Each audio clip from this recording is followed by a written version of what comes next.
Aussi et hop les faut que je lance plusieurs trucs. Et hop les cette fois, bonjour, bonjour YouTube, bonjour, rebonjour Twitch. On avait un petit débat avant de se lancer complètement. Comment est-ce qu'on appelle cette sensation du lendemain de défaite frustrante? Parce qu'il y a eu gueule de bois dans le chat, mais ça correspond à quelque chose de très précis quand même. Il y a normalement une soirée qui va avec, bon, toute la journée pour les plus fous, mais on va rester avec modération tout de même. Et là, on est bien dedans dans ces matchs qu'on connaît trop. Je crois que c'est Vitinha qui a dit que c'est un film qu'on a vu trop souvent maintenant au PSG. C'est clairement une habitude. Je crois que si on cumule avec le match contre Bilbao, on doit être à peut-être 50 tirs pour un but. C'est pas assez, clairement. J'arrive pas non plus. Alors, ça, je le dis souvent. Je sais qu'il y a des chaînes où dès qu'on perd, ça crie, c'est colère, c'est ils sont nuls, c'est on casse une télé ou autre. Je fais pas ça, j'ai pas le budget pour casser une télé par défaite, même si on n'a pas souvent. Je pense que Madame PF ne validerait pas cette nouvelle habitude. Faut être sûr d'être sponsorisé derrière et c'est pas le cas. Après, si quelqu'un veut me payer une télé par défaite du PSG, je crois qu'on refuse pas non plus, mais c'est pas au programme. Nous, c'est plutôt dans le calme, le recul, bien sûr la déception quand même, ça part pas. On préfère gagner les matchs, c'est une évidence, mais on peut pas enlever qu'il y a eu plein de bonnes choses dans le match. J'ai repensé brièvement au débrief sur Canal Plus hier où on a un cher Bertrand Latour qui a envie d'agresser tout le monde, de dire que Luis Enrique dit un peu n'importe quoi parce qu'il se concentre sur le contenu alors que les buts ça compte. Et ça évidemment, et Luis Enrique dit pas qu'il est content de tout le match, il est pas content du résultat, mais on peut pas enlever que il y a eu des bonnes choses. On va se lancer du coup dans ce débrief pleinement avec, comme d'habitude, la réponse à la question posée sur notre site. Que retenez-vous du match? Le cher Supra, le fidèle, le grand, l'immense, qui parfois peut venir sur Twitch, là, bon, peut-être qu'il travaille et je comprends, nous a dit qu'il a une énorme frustration, bien sûr. C'est incroyable d'être aussi maladroit devant le but, clairement. Nouveau match catastrophique de Barcola. On en reparle, les cas individuels, on garde ça surtout pour la fin, les notes, mais je trouve ça un peu dur, même s'il y a du vrai. Mayoulou transparent, je comprends. Dembélé match avec beaucoup de déchets, des corners très mal tirés, ça nous a marqué aussi. Je regardais le match avec mon père et les corners, c'est fascinant parfois, je trouve, comme en pro, ils peuvent louper autant. On se dit, mais le nombre de corners, centres, tirs, mais surtout tout ce qui est corner et coup franc, j'avoue que des fois je comprends pas parce qu'ils sont en situation arrêtée. C'est des gens qui maîtrisent ça parfaitement. Et sur les coups francs encore, on faut se dire, ouais, faut quand même battre un gardien qui est prêt à repousser ton tir. Il en a aussi arrêté des centaines. Mais le corner, il y a des façons de le tirer, mais globalement, faut centrer dans la surface, quoi. Et quand le corner atteint même pas le premier poteau, ça me rend un petit peu triste. Mais bon, Supra est surtout agacé de ce match loupé, ce qui est un peu dur, mais en résumé, ça marche aussi. Il va falloir se remettre en mode compétition. Je veux y croire à nouveau. Notre Supra est blessé, il est touché, je comprends. Ne pas y croire, c'est un peu dur. Bonne journée à tous quand même. Il est toujours poli ce Supra. On va commencer par un petit point, parce que y croire à nouveau, là où c'est dur, c'est que le PSG est quand même très loin d'être éliminé avec des champions. Alors le classement, je l'ai affiché en un peu grand, mais au moins on le voit très bien. Ce qui est triste, c'est que le PSG pouvait assurer sa place dans le top 8 ou presque. Alors là, c'est un peu dur le classement. On va pas faire trop le tour non plus parce qu'il reste des matchs ce soir. Et évidemment que les choses peuvent bouger. Mais avec une victoire, le PSG est à 16 points, provisoirement deuxième. Au pire, troisième si le Bayern gagne ce soir. Je sais plus contre qui il joue, mais possible qu'il gagne. Mais en gros, au pire, le PSG était troisième avec 16 points. Pour un neuvième qui est à 12 points, qui peut se faire dépasser. C'était quasiment réglé le top 8. C'est loin d'être fini, parce que y a 3 équipes qui peuvent passer devant ce soir. Il y a l'Atalanta qui joue, Atlético, Liverpool, Newcastle. Il y a plusieurs équipes qui peuvent revenir à la même hauteur. C'est encore faisable. Après, sans doute, j'ai pas le programme tous les matchs sous les yeux. Par exemple, Marseille, Liverpool qui s'affrontent, donc il n'y a pas tout le monde qui remontera. Voilà, on peut pas se faire rattrapé par tout le monde, ça peut être très très très serré. À la fin, j'essaie de voir s'il y a des matchs, des joueurs, des équipes qui s'affrontent ce soir dans tout ça. Galatasaray, Atlético, non. Newcastle, PSV, clairement pas. Barça, Sparta, Prague, Chelsea, pas fausse. Ah oui, il y a Bayern contre l'Union Saint-Gilloise, l'Atalanta contre Bilbao. Ça peut être très serré ce soir parce que toutes les équipes proches de nous sont clairement favorites dans leur match. Il n'y a pas d'affrontement direct pour ce soir. Peut-être sur la dernière journée, il y en a sans doute un peu quand même.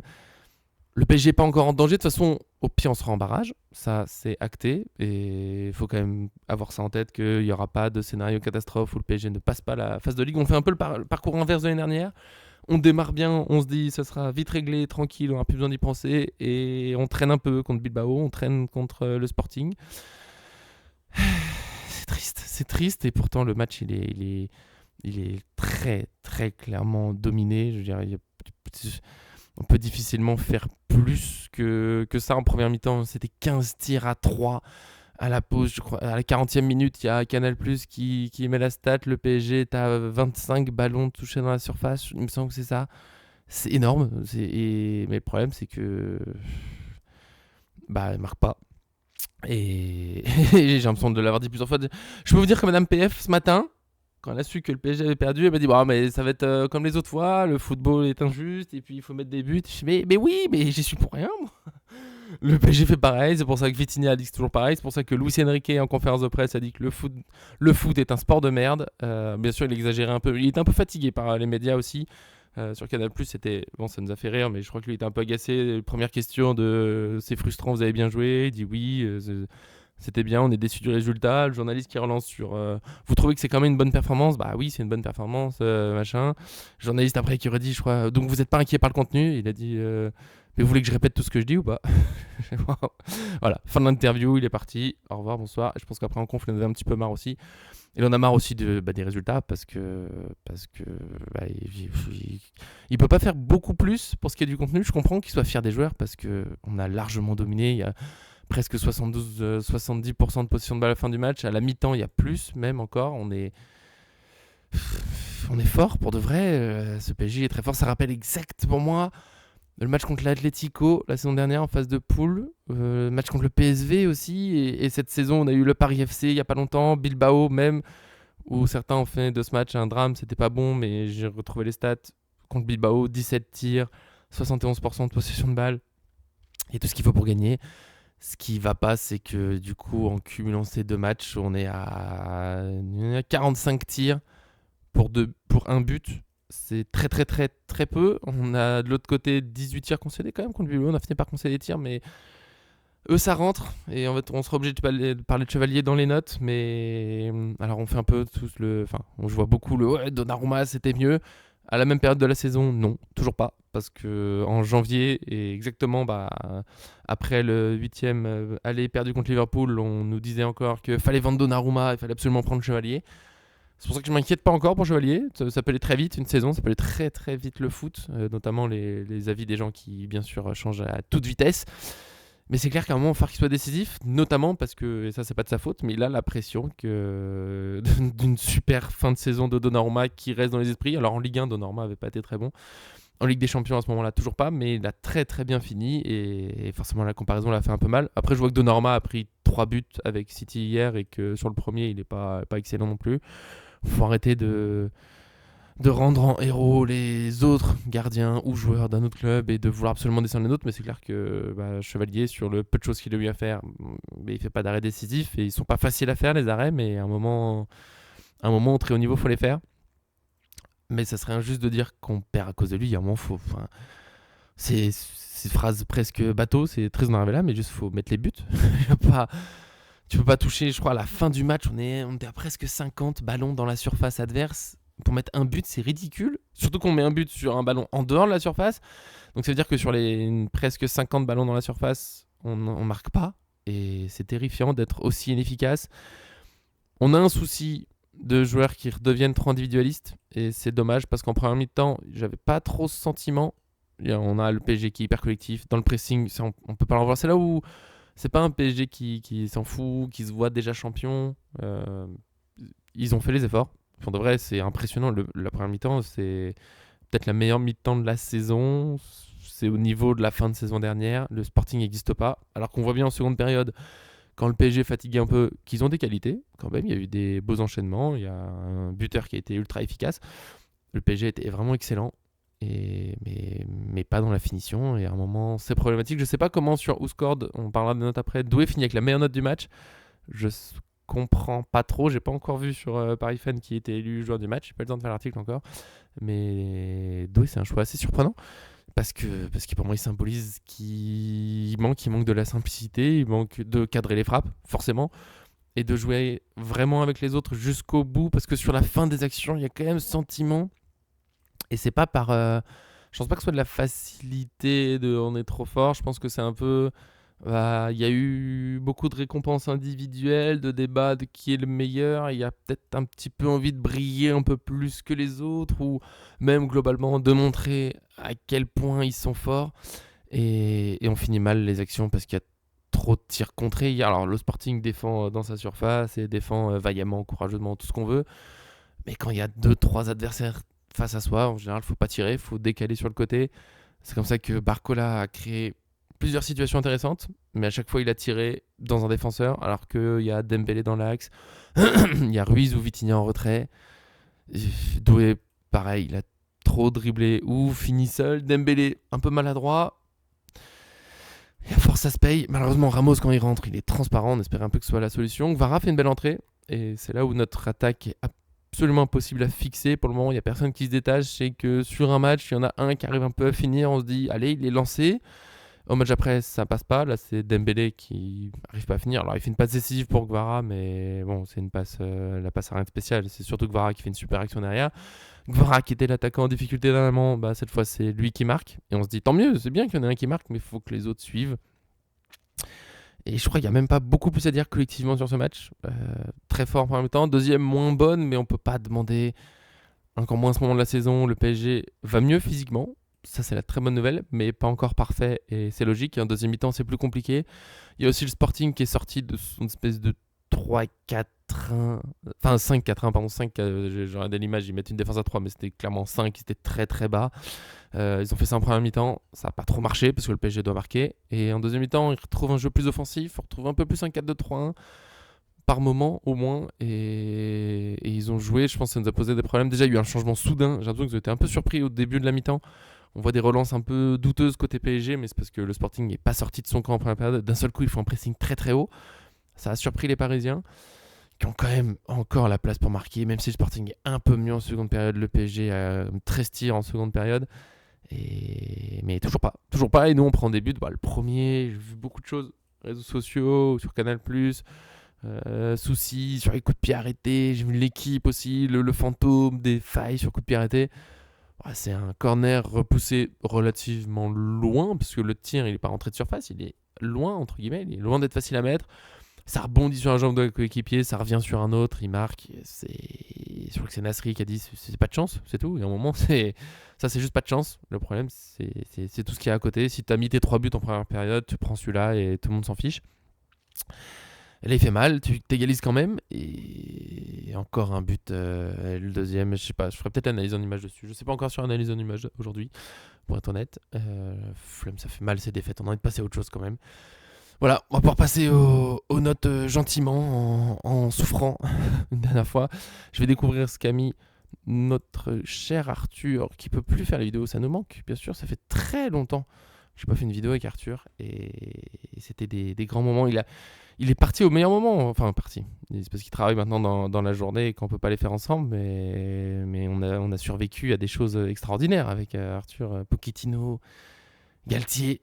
Et quand Lucien Riquet est arrivé, il avait plus le temps, malheureusement. Et ouais, on n'a même pas pu débriefer la finale Ligue des Champions. C'est comme ça. Pour les notes, Chevalier 5, je trouve ça à la fois généreux et en même temps pas trop envie de taper sur Chevalier non plus. Le premier, j'ai vu des gens dire qu'il fait une erreur. Je pense que c'est dur. S'il l'arrête, tant mieux. On aimerait qu'il l'arrête parce que ça nous ferait du bien qu'il le fasse. C'est super. Ça arrive de faire une part dans ces cas-là, mais c'est très dur. Une frappe contrée, faut changer d'appui très vite. Elle va assez loin sur le contre, vite parce que c'était quand même une frappe. Elle s'arrête très joliment pour l'attaquant malheureusement, mais faut quand même sortir très vite. Changement d'appui, elle est bien placée en plus la frappe. C'est pas comme s'il tirait entre jambes Chevalier ou moyennement. Il la met là où il faut. Il a fait ce que nos attaquants n'ont pas su faire.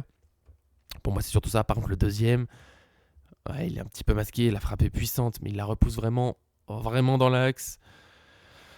C'est la chose à jamais faire. Et c'est pas une énorme erreur. En fait, c'est souvent ça, Chevalier, je trouve, depuis qu'il est arrivé. C'est pas une énorme erreur. Genre, on voit pas ça tous les week-ends en U10. Mais à notre niveau, T'es en Ligue des Champions, le PSG est champion en titre, il y a une exigence qui s'installe et c'est pas assez. Donc bon, 5, c'est quand même un petit peu généreux, je mettrais 4 parce que c'est quand même pas assez ce qu'il a fait, tout simplement. Zaïre Emery, 6, oui, oui, il est toujours bon. C'est toujours pareil, Zaïre Emery en arrière droit, ça marche. Défensivement, c'est costaud. À la relance, il est serein. Offensivement, il apporte un peu. Il a failli mettre un but, qui est refusé malheureusement, mais très jolie tête. On a enfin un joueur efficace face au but. Je crois qu'on finit à 6 ou 7 tirs cadrés, même pas. Et clairement, c'est pas assez. Lui, il avait cadré. Il avait même battu le gardien. Mais il y avait faute au début de l'action qui est tout à fait valable. Il y a rien à dire. Il y avait faute, malheureusement. Mais l'apport offensif, c'est pas Hakimi. Et Hakimi, son retour fera énormément de bien, même si on peut pas dépendre juste du retour de Hakimi, mais qui est quand même une solution tellement spéciale que bien sûr que ça fera du bien, tant mieux. Mais c'est pas ça qui nous fera d'un seul coup marquer plein de buts. Et on a aussi eu des loupés quand il était là, donc c'est aussi aux attaquants maintenant de faire le nécessaire. En attendant, Marquinhos a eu 5-5. Oui, bon, je peux lui mettre 6. Je vois pas de grandes fautes. Après, il y a eu 2-3 trucs un peu bizarres. Il y a eu une glissade un peu à un moment, mais il se rattrape bien. Pacho, 6-5. Il fait son taf. Pour de vrai, je peux même lui mettre plus. Il n'y a rien à dire. Pacho, il se fait plus ou moins dribbler une fois et encore, il compte le centre. Sinon bah, il est solide comme à chaque fois. Comme toujours, c'est Monsieur Pacho et Marquinhos, c'est pas si loin. Nuno Mendes, ça va être comme tout le PSG. Il y a une super première période. Il manque un peu d'efficacité parce que maintenant il a eu des situations aussi et il n'y a rien qui finit en but. Donc à un moment c'est problématique.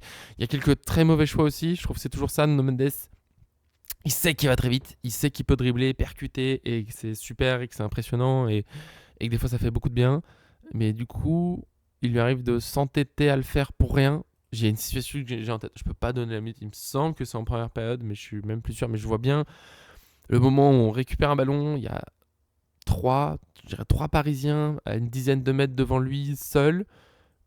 C'est devant lui et vraiment en face. C'est pas juste plus loin sur le terrain devant, c'est vraiment face à lui. Donc il doit pouvoir les voir.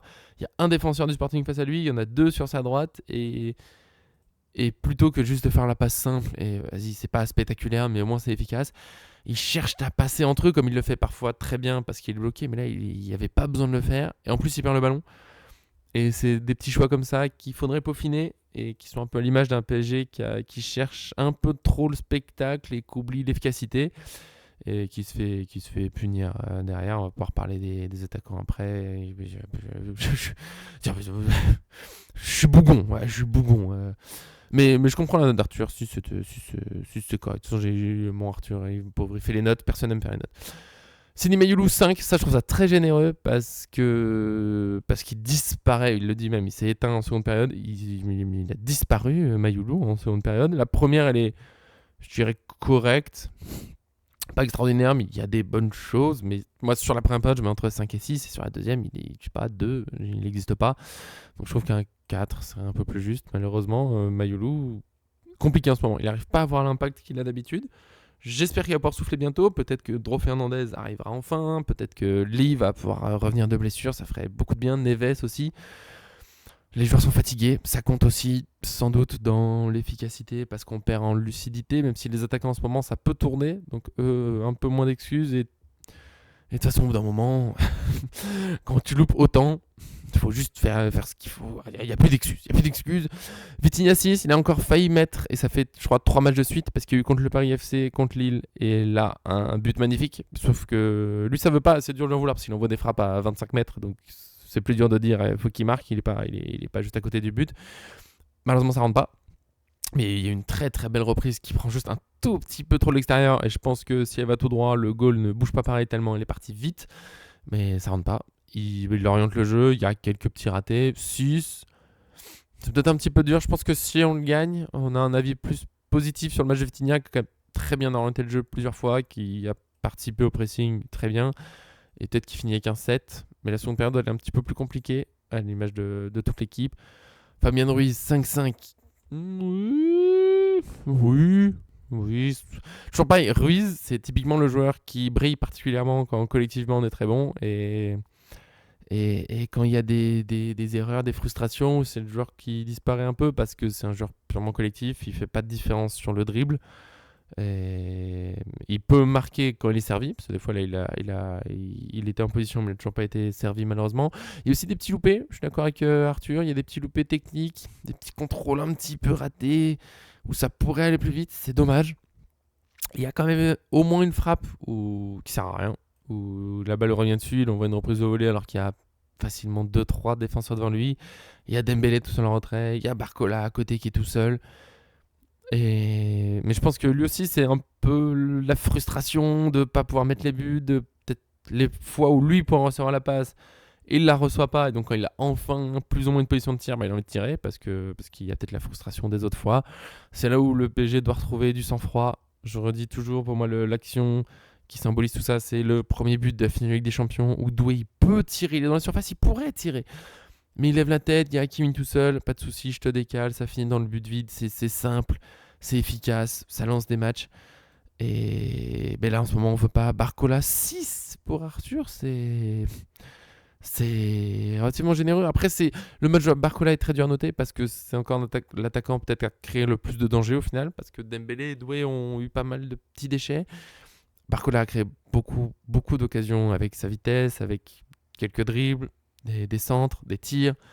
Le problème, c'est que les centres sont pas arrivés là où il faut, les tirs étaient dans des défenseurs. Et qu'est-ce qu'on veut? L'attaquant, il a beaucoup créé, mais il a jamais fini comme il faut. Je pourrais mettre 5, moi, parce que la moyenne, c'est très bien, mais c'est pas assez. Si on est dur, on peut même mettre moins, parce qu'à un moment, faut finir. Dembélé et Doué, moi, je mettrais peut-être même pas la moyenne, parce qu'avec toute leur qualité technique, tout le génie qu'ils ont, c'est pas assez. Doué, il doit arrêter de s'entêter à finir tout seul, à chercher des dribbles. Il y a une action, je dirais que c'est peut-être en deuxième période, où il est sur le côté droit, Dembélé est derrière lui tout seul, il est face à lui en plus, parce que quand je dis derrière, il est en retrait, là, pour le coup. Doué est tourné vers lui et il refuse la passe, il cherche le dribble absolument. Alors il y a peut-être un peu faute sur lui, mais c'est typiquement aller chercher le dribble pour rien, aller chercher le spectacle, alors que ça mènera sans doute à pas grand-chose. D'ailleurs, il perd la balle tristement, je crois que ça finit en touche pour le Sporting, alors qu'il y a juste la passe pour Dembélé. Il y a un moment où faut accepter que le collectif c'est plus efficace. Et j'en veux un peu à Doué, parce que ça fait un moment que ça dure. Et il va falloir qu'il se remette dans le bon sens, parce qu'il a tellement de qualité quand il joue avec les autres, quand il combine. Mais bien sûr qu'il peut dribbler, mais dribbler c'est plus simple quand t'es face au jeu, quand t'es lancé, quand tu utilises tes coéquipiers aussi, parce que tu peux faire des fins de passe. Et là, il s'entête un peu tout seul. Dembélé, il y a plusieurs petits ratés. Et à un moment, enfin, arrêter tout ça. Au moins que Vara a marqué, c'est bien. Ramos a été tristement inexistant. Et on est déjà autour de tout ça, ce PSG qui nous a bien frustrés. Au moins le jeu est là, je préfère ça d'un côté, et même si j'aime bien les victoires, mais je préfère ça à une victoire où il n'y a pas trop de mérite, qu'on mérite pas vraiment, où le jeu était moyen comme on a connu pendant trop longtemps, où ouais, on a gagné mais on n'a même pas de plaisir. Je crois qu'on a tous la période, chère Madame PF aussi, euh, j'en parlais beaucoup, il y avait la victoire mais il n'y avait même plus le plaisir de gagner tellement ça ressemblait à rien. Là, il y a le jeu et j'adore. D'un côté, j'aime voir ces matchs du PSG où l'équipe se bat, l'équipe joue. Maintenant, faut finir, faut retrouver un peu de simplicité, du sang-froid. Faut décaler les joueurs simplement dans la surface et au final, tout le monde marque plus. Parce que à force de vouloir être celui qui marque, qui débloque la situation, personne ne marque. Alors qu'en général, quand tout le monde se cherche, quand il y a autant de qualité collective, il y a tout le monde qui met des buts, tout le monde est content et à la fin, toute l'équipe a des super stats, même si c'est pas très important. On peut noter qu'en Ligue 1, le PSG a pas la meilleure attaque, ils ont pas non plus le meilleur buteur, alors qu'ils devraient être proches, ils sont loin, là, tous. Je me demande si le meilleur buteur du PSG cette saison, c'est pas Neves, c'est pas normal. Ramos aussi est dans les meilleurs buteurs, alors qu'il n'a pas beaucoup de temps de jeu, et ça, c'est symbole de certains problèmes. On va espérer que ça va servir d'électrochoc. Faut réussir à faire tourner, se retrouver contre Auxerre, mettre les buts, tout simplement. Et après, contre Newcastle, faudra mettre le jeu. Et les buts, au moins, c'est au parc. Je pense que là-bas, ça serait vraiment pas évident d'aller chercher la victoire. Au parc, je suis assez confiant. Au PSG, de se réveiller, de mettre ce qu'il faut, de mettre les buts. Je vous souhaite un bon mercredi, bien sûr. On se retrouve demain déjà, puisque le match contre Auxerre est vendredi. Ça va s'enchaîner vite. Je pense que ce sera grosse rotation.